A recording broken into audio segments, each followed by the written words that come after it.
이 검찰의 수사 종료와 함께 국민들의 관심에서 멀어졌던 일명 햄버거병 사태가 현재 재조명이 되고 있는데요. 3년 전 결과적으로 증거 불충분으로 불기소 처분이 내려졌던 사건이 대검찰청 국정감사에서 재차 언급이 되면서 2년여 만에 재수사를 또 받게 된 상황입니다. 피해자 측과 함께 문제 제기를 해온 정치하는 엄마들은 최근 맥도날드 햄버거에 문제가 된 사진들을 공개하면서 맥도날드를 검찰에 고발하기로 결정을 했다고 합니다. 관련 이야기 듣겠습니다.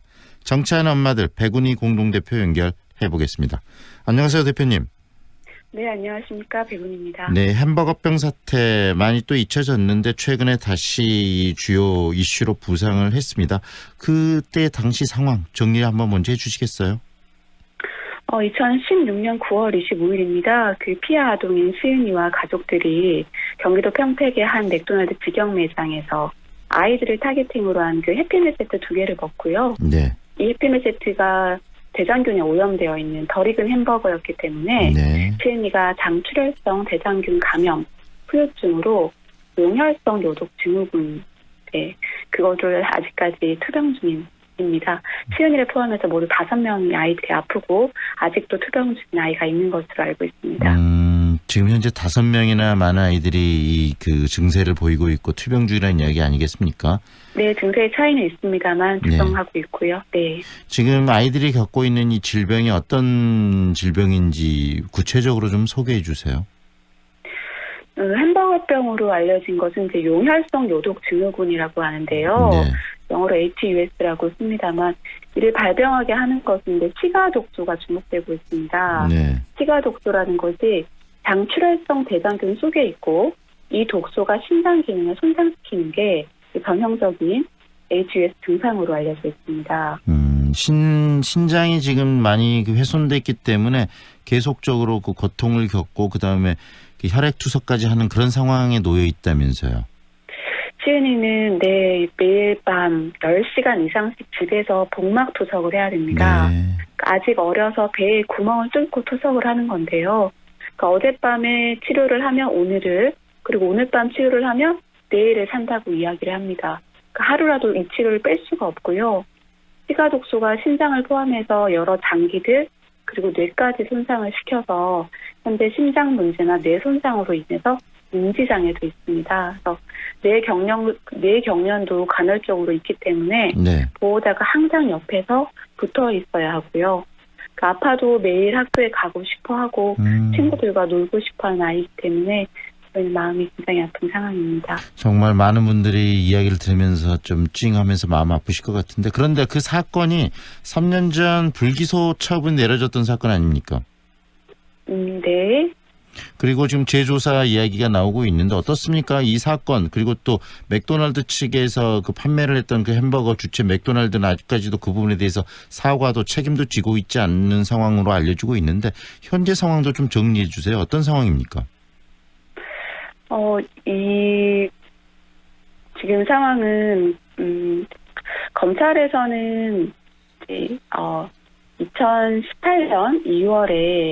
2018년 2월에 그 맥도날드에 대해서 말씀하신 것처럼 불기소 처분을 한 거고요. 네. 근데 그 한국 맥도날드는 2016년 햄버거병이 발생한 해에 패티에서 그 O157 장초혈성 대장균이 발견된 것을 알았는데도 패티를 전량 회수한 조치를 취하지 않았습니다. 네. 그런데도 검찰은 이를 식품위생법상 책임을 묻지 않았거든요. 네.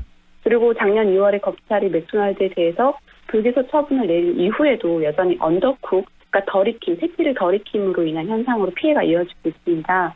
네. 그래서 지난 1월에 올해 1월에 정치한 엄마들 회원을 표현해서 다른 단체들 300여 명의 분들이 단체로 맥도날드 재수사를 촉구하는 소송을 제기했고요. 이번에 이제 표창원 더불어민주당 의원이 국감에서 지적한 이후, 그러니까 단체 소송을 제기한 9개월 만에야 재수사에 착수한 겁니다. 네. 네네, 지금 그런 상황이고요. 수사에서 구체적으로 밝혀져야 될 부분과 수사의 방향은 어떤 식으로 이루어지는 것이 바람직하다고 옳다고 생각하십니까? 앞서 말씀드린 것처럼 장출혈성 대장균이 발견됐는데도 패티를 전량 회수하지 않았고 이를 공무원이 알고 있었고요. 네. 그런 부분들이 다 이제 검찰 수사 중에서 발견됐음에도 왜 이 부분을 적발하지 않고 넘어간 것인지에 대한 문제를 제기를 해야 될 것이고요. 네.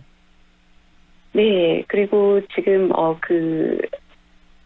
시가 독소가 사멸하는 온도에 대한 부분에 대한 쟁점도 가려야 될 것이고요. 네. 그리고 이제 언더쿡이 왜 계속해서 발생하고 있는 것인지 김성길 의원이 국감에서 이야기한 것처럼 지금 최근 3개월 내에만도 알려진 언더쿡 피해가 3건이 되거든요. 네네. 그것에 대해서 좀 식약처가 이 조사를 한다고 밝혔는데 그 문제도 지금 어떤 기계적 결함인 건지 어떤 이유가 있는 것인지 명확히 밝혀야지만 추가적인 소비자들의 피해가 없을 것으로 저희는 기대하고 있습니다. 이 언더쿡이라는 게 어떤 걸 의미하는 건지도 좀 구체적으로 이야기를 해주시겠어요? 이게 어떤 명확하지 않은 이유, 기계 오작동일 수도 있고요. 네. 그러니까 햄버거 제조 과정에서 그 패티라고 하죠. 네네. 보통 이제 그 육질이 들어가는 부분, 패티가 덜 익는 현상입니다. 그렇다면 이제 그 중요한 또 책임 문제가 나올 수 있을 것 같아요. 맥도날드 측에서 이런 일이 있음에도 불구하고 제대로 사과하지 않고 배상하지 않는다. 물론 조사와는 별개로 그것도 굉장히 큰 문제인데 그 부분에 대해서 맥도날드 측의 어떤 태도에 대해서는 어떻게 바라보고 계시나요? 우리 정치하는 엄마들 입장에서는. 네, 저희가 그 시은이 엄마 포함해서 지금 하시는 것인데 사과를 하지 않고 있습니다. 소비자들, 이 피해 당사자에게 직접적인 사과를 하지 않았고요. 네. 이전에는 대국민 사과 이런 식으로 소비자들에게 이야기를 하고 있습니다만 최근에 언론 보도에서는 피해자에게 연락을 했다 이런 식으로 말씀을 하셨는데 그 연락을 했다는 시점이 언제인지를 보시면 아실 수 있을 것 같습니다. 형사고소는 2017년 7월 5일에 했고 네. 연락을 했다는 것은 이제 그 이후인 것으로 알고 있고요. 그리고 이 얘기도 전형적인 이제 가해자 중심의 논리라고 저희는 생각을 하고 있는 것이 자신들의 원하는 방식의 접근을 대화 시도라고 이야기를 하는 거죠. 그러니까 법률 대리인이 있는 피해자한테 굳이 직접 만나자 이렇게 위압적인 방식으로 접근을 하고는 대화를 시도했다라고 말을 하는 것을 저희는 약간의 어불성설이라고 생각하고 있습니다. 네.